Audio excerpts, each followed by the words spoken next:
It's mid-April here on the farm, and even though we just had 2 weeks of cold weather, spring has officially sprung.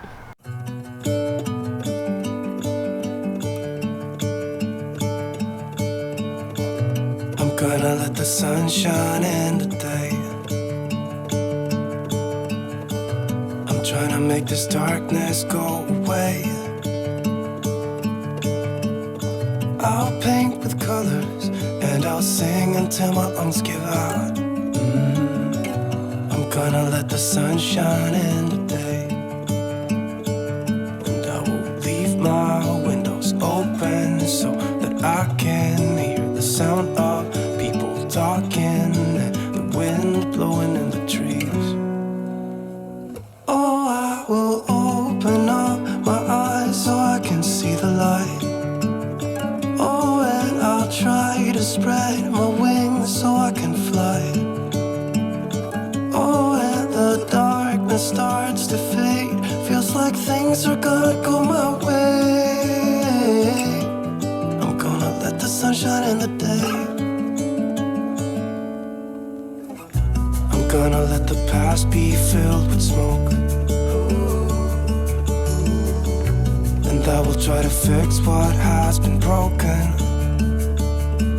And take this weight off my shoulders, 'cause I know yesterday ain't coming back. I'm gonna let the past stay in the cold. I will listen to the ocean, let its unsaid words be spoken. And I'll let my mind be carried by the waves. Oh, I will open up my eyes so I can see the light. Oh, and I'll try to spread my wings so I can fly. Oh, and the darkness starts to fade. Feels like things are gonna go my way. I'm gonna let the sun shine in the day.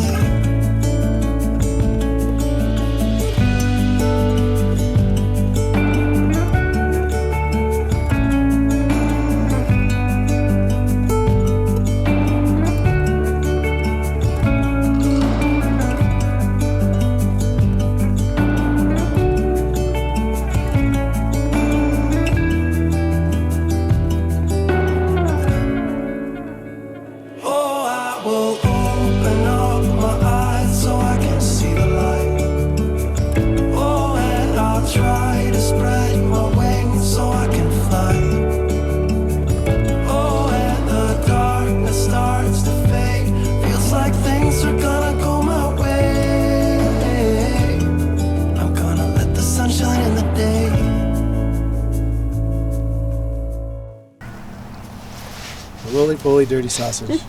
Are you a dirty boy? You a dirty boy?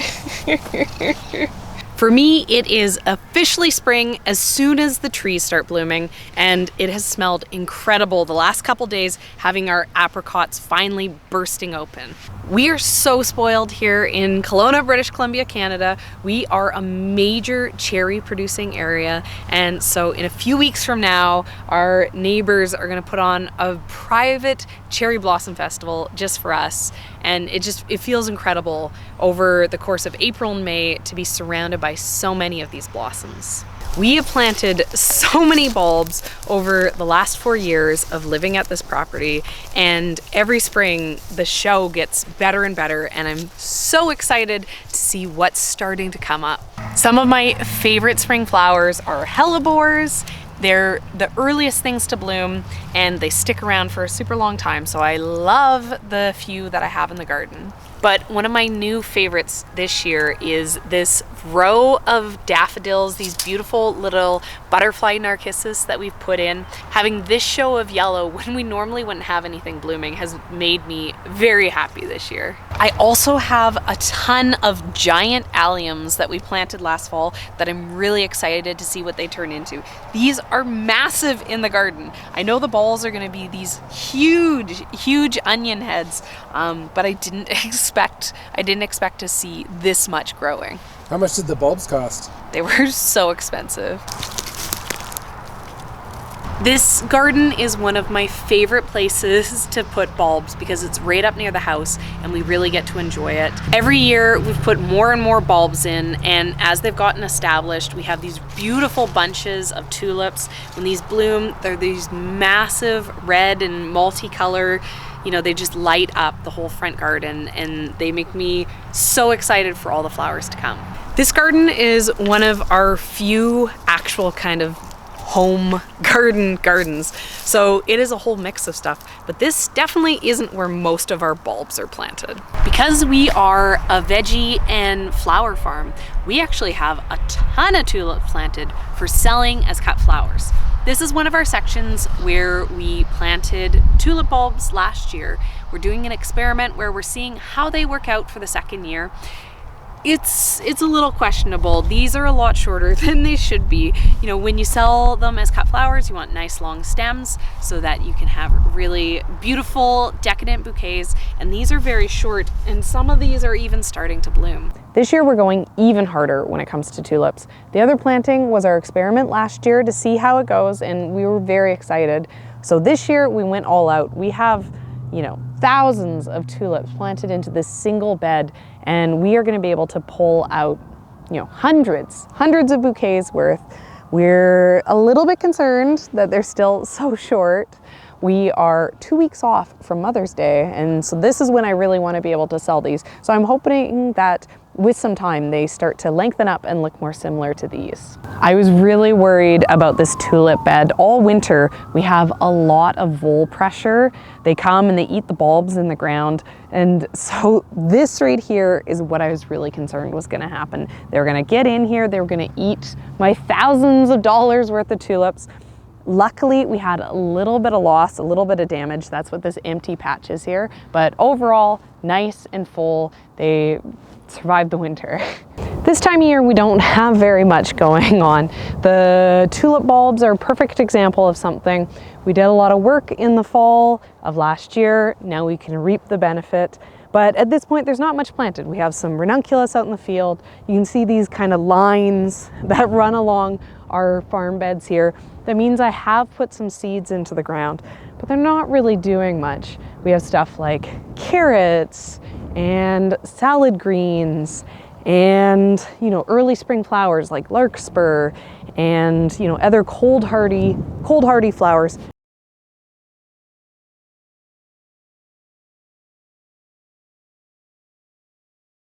Some of the most visible stuff here in the farm right now are weird things like this.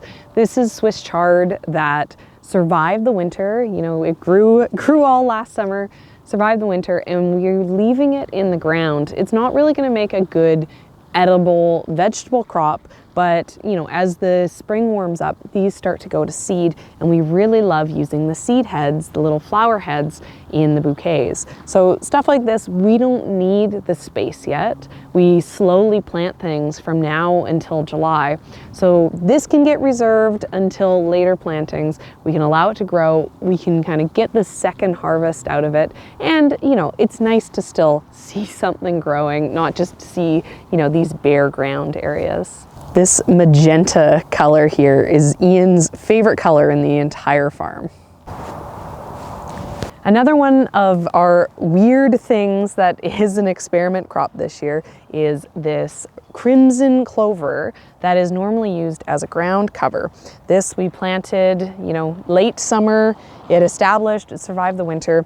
And my plan for it isn't to till it in the way you would normally use a cover crop, but I want to let this flower. I think that having these beautiful crimson clover flowers will make a great filler in my bouquets in the early summer. So I'm really excited to see if I can get some height on it to make it worth the time and the space. And then finally, probably one of my most showy crops of all is my overwintered kale. We plant this kale in the summer so that we have kale to harvest and sell in the fall and into the winter. This is a very cold hardy kale. It survives our winters no problem. At this point, we're not going to be eating this. We're not going to be, you know, harvesting kale to sell kale salads off of it. what I'm doing is I'm waiting for it to go to seed. And it's starting. It has little buds on it. They look like little mini broccolis. And when these go to seed, they're gonna stand up nice long stems with these pretty little yellow flowers on it, and they time out perfectly for when our late tulips bloom. So these actually become one of our earliest fillers that we can have here on the farm.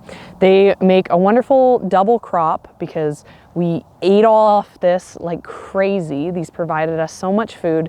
You know, we could still come in here, pick a few kale salads for ourselves, enjoy some spring greens, and then get this, you know, second flush of the flowers. I think that this will be true of every garden when there isn't much able to be going on outside because of how cold it still is. If you have a covered space like this greenhouse, that is where there's going to be a lot of an excitement going on. And for me, you know, coming into this greenhouse specifically makes me really happy.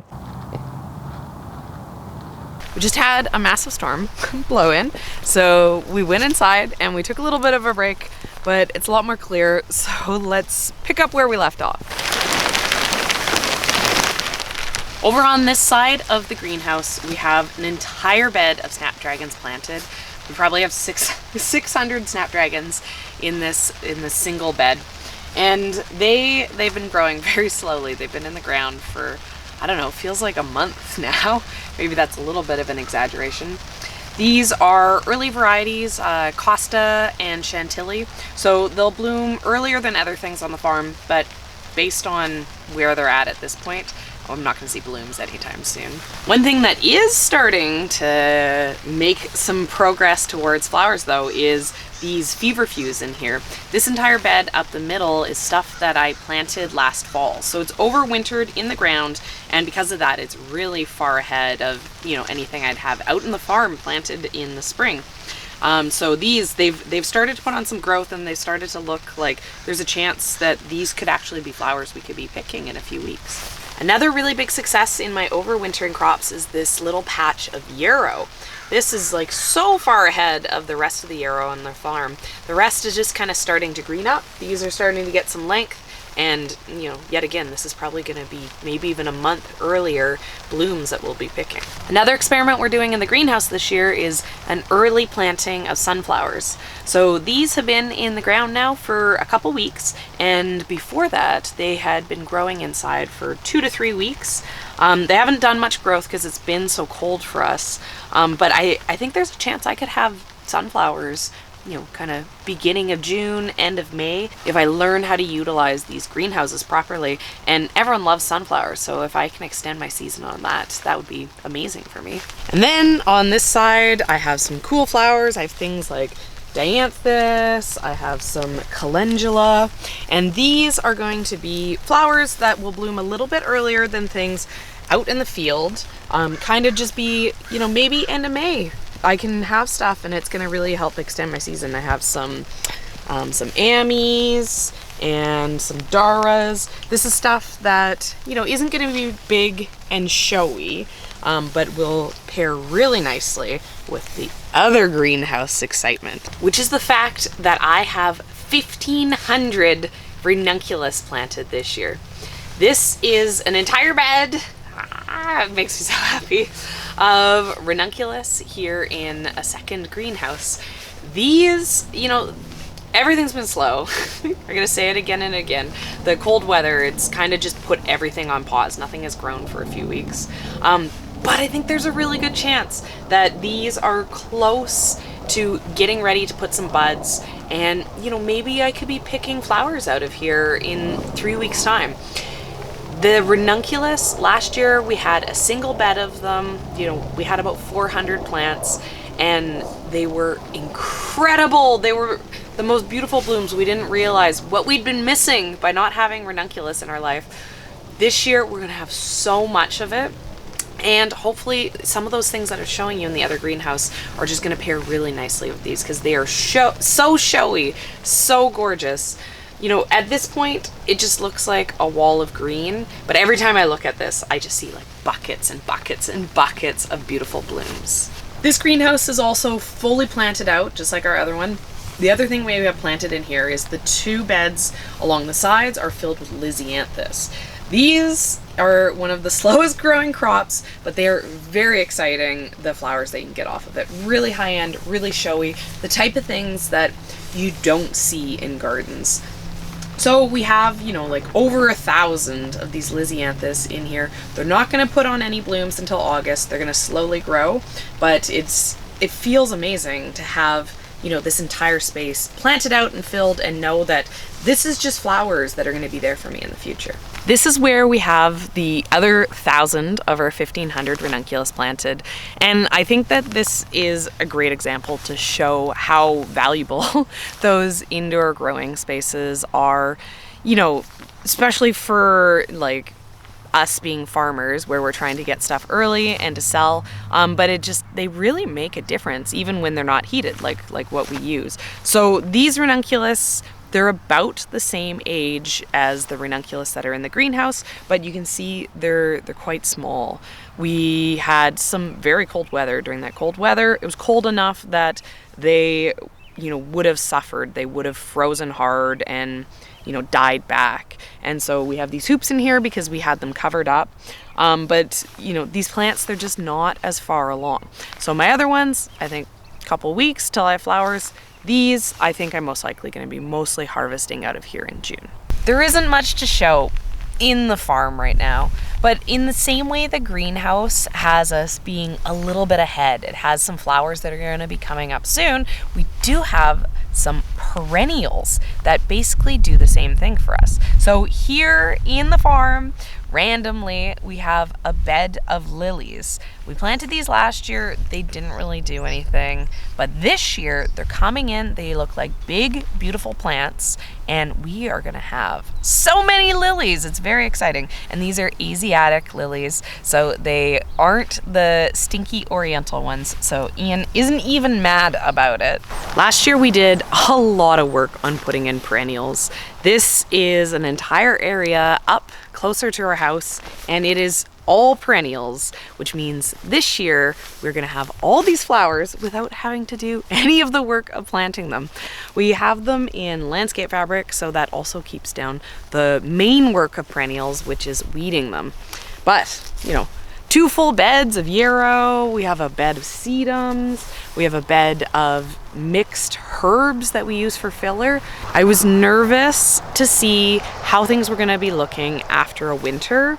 And, you know, there was a few things I wasn't sure if they were gonna come back, but we have, you know, 95% success up here. So this is really exciting. These are gonna be flowers. It's not gonna be long till we're gonna be doing lots of picking up here. This section over here is perennials too, but these are the ones that I was a little bit more nervous about. You know, yarrow, sedum, you know it's gonna look good. It's gonna look showy really earlier, but here in front of me I have some baptisia. It was a very hot summer last year. These little baby plants, baptisia, once it gets established, very, very drought tolerant, but I didn't know if I'd done the work to get it nicely established. So I'm really happy to see it's starting to do something. I have some sea hollies, and I have some globe thistles, echinops, and euringium. I have some Shasta daisies. This whole area, it had me nervous. It hasn't really started to do much growth, but in these last couple weeks, I've been coming in here doing a little bit of weeding, and they finally started to come up.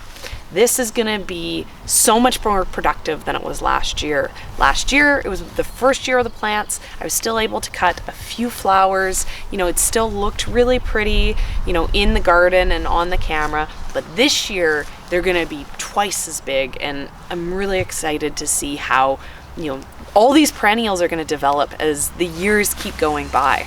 This is one of the slowest perennial areas, but I was weeding all the grass out of here the other day, and I saw that even these are starting to come. This whole section is liatris. I have lots of purple and white liatris, and so I'm very excited. It means that all of my perennials are coming. You know, come next month when I do this tour again for May, it's gonna be so lush and green in this whole area. I wish the only work I had to do here on the farm was to be keeping a close eye on all my perennials, watching for them popping up. But unfortunately, I have to deal with my annuals too. And so behind me, these are all some of my earliest annuals. I have feverfew and yarrow and rudbeckia, lots of snapdragons, other perennials.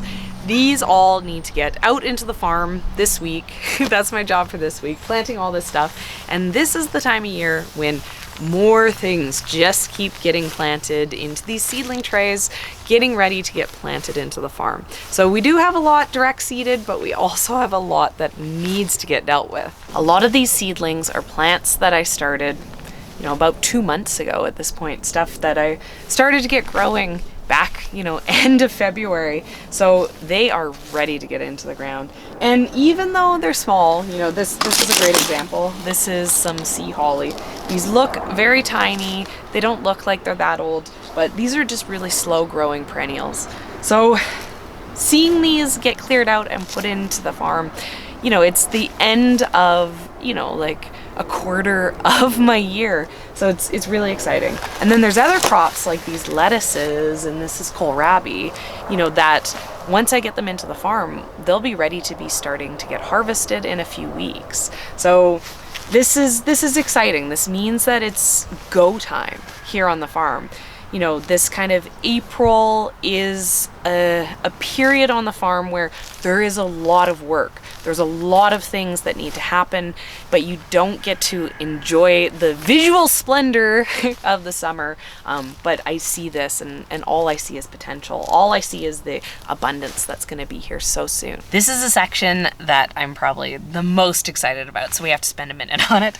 This is 2 full farm beds of statice and an entire farm bed of different colors of straw flowers.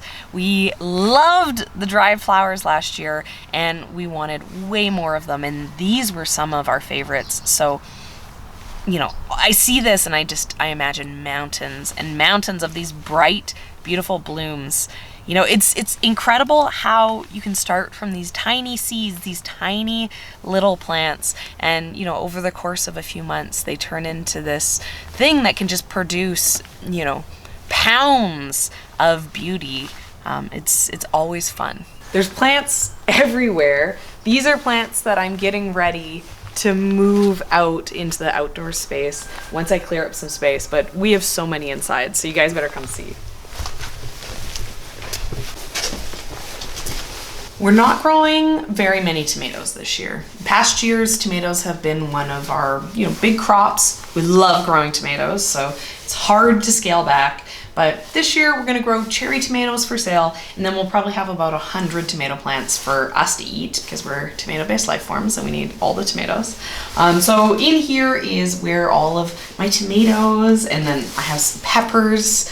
I have a bunch of sweet red peppers and some shishito peppers that I'm growing for us. And these, you know, they're coming along. I showed you 2 greenhouses, but we have 3 greenhouses. And these plants here, this is the 3rd greenhouse filled. So, you know, in a week or 2, these plants will be big enough and established enough that we'll actually be planting them outside. And then another really fun crop that I have in here, this is a pain in the butt. This is eucalyptus. These grow so slowly. These take forever.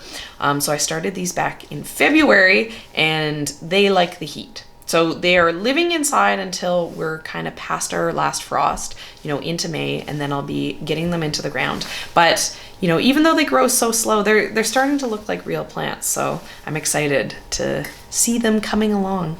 And I am a ridiculous person.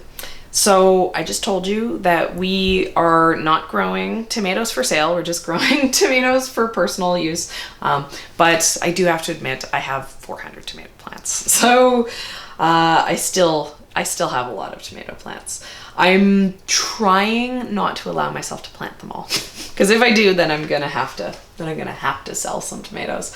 But you know, I love tomatoes. They're so fun to grow. It's very easy. It's very easy to start too many.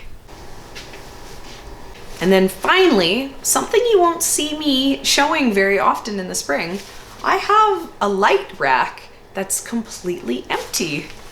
But don't worry, it's only empty because I'm in the process of filling it back up. I have tons and tons of seeds starting to do this week. I'm starting early zinnias, cosmos, celosia, all that warm weather crops. This is like go time. It won't be long until the beginning of May when our last frost is past and we are planting everything. It's year 2 for the Garden of Ian right behind me here. And this is like one of our only purely for decoration gardens. It's right next to our parking lot, so the idea was, to have a nice little pretty spot for customers or people who drop by to see when they come here. And it's great. All our peonies have come back, which is something that we were worried about because last year was so hot. The tulips are doing great. This is going to look really good this year, and it's nice to see everything off to such a good start. I've been working really hard this spring to get the farm expanded and to get more of the infrastructure built. It doesn't really show up that well on camera, but I want to just kind of give you a brief outline of what I've been doing. First up, this may not look like much more than a big patch of dirt, but to me that's really exciting because in previous years, this has been a field of saplings and rocks. The plan for this area is, this is going to be like around 30 more of our 50-foot beds. So this represents like a really big expansion of our farm. 4 years ago, when we moved to this property, this was all just field. This whole farm was just field. And the only vision for the farm was in our heads. So now, 4 years later, having, opened up all this area and getting it prepped for growing, this is like the final step for expansion. And that's work that I've done that I don't have to do again. Once this farm is all set up, then it's not about building a farm, it's about running a farm. And I'm really excited to get to that step because, that just frees up some time for us to do other things with our life instead of work all the time. So for me, this was major because this was the hardest part of the whole farm to open up. This was filled with saplings, and there's also a lot of rocks in here. And I just didn't know what to do with it. I didn't know how to open it up. And I finally spent, kind of a week just cutting it to pieces and tilling it and getting the rocks and all the saplings out. And now it's at a state where it's almost ready to grow in. We have also been working on the irrigation system for 4 years, and now we are getting really close to the final step and finalizing it completely. We spend an hour or two every day walking around the farm turning valves. I know it seems hard to believe that it took us that much time, but it literally was an hour or two a day, 10 hours a week just to water the farm. Now all of that is going to be a press of the button on a computer, and we are really excited about that because that's just efficiency for us. That's our time back. Getting the computer set up and all the valves wired in is the final step, essentially, to getting the irrigation system complete. And this year, we're going to have that basically ready to go when our farm water supply gets turned on in a couple weeks. So that's really exciting. That was a major goal for Serina. She was really lighting a fire under me, and I'm excited to be able to deliver on that. Serina really wanted an irrigation system. I really wanted more storage. When you're farming, everything that you have is massive. Massive tarps, rolls of hoses all over the place. You can never have enough dry storage. So between these 2 shipping containers, the idea was always to build a roof. This year we're hiring a welder friend to help us along with it, and this should be completed in the next couple weeks. We'll have a roof up there. It's going to be a dry place to put lots and lots of stuff. April is always a hard time to share the farm because when I look out at my fields, when I look out at everything that there is to show, all I see is how much there will be in the future. And I know that that doesn't always translate well onto the camera. It's always incredible to me how it can go from being just brown and slow into this explosion of color and joy, in the matter of a month or two. So I love being able to see it at this time to compare it with what's to come. So I hope you enjoy, the little teases of what we have already, but, more so the excitement of, all the potential that a spring garden holds.